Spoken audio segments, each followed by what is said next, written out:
This is the crazy story of how FedEx was saved by gambling. Everyone hears the stories of how people's lives were ruined by gambling, and many have lost all their money from the addiction, but for one man, it saved his company. In 1971, Fred Smith started his new company, FedEx, although I feel like he missed out on a better name in FedEx, but that's a whole nother topic. He quickly raised $80 million in loans and investments by 1972.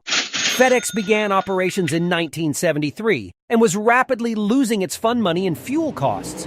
The company at this point was millions of dollars in debt, and it was reported that bankruptcy was a distinct possibility. With investors declining to give more money to the company, Fred Smith had to make a decision. The company only had $5,000 remaining, so Fred Smith took his company and pitched it to General Dynamics, an aerospace and defense company, for more funding, but the board refused his offer. Seems like another missed investment similar to Blockbuster turning down Netflix's proposal to sell their company.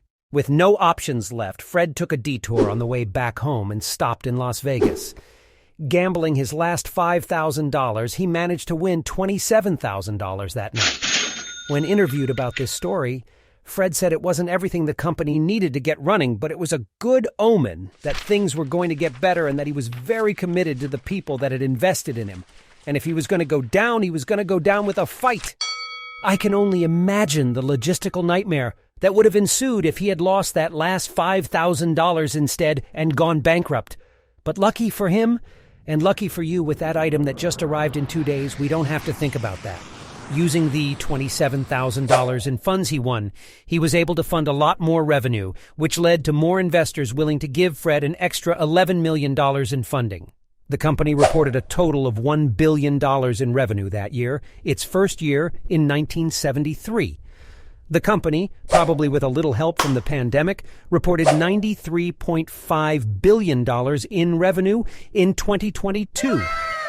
If you liked the video, please smash that like button and subscribe for more fun fact stories.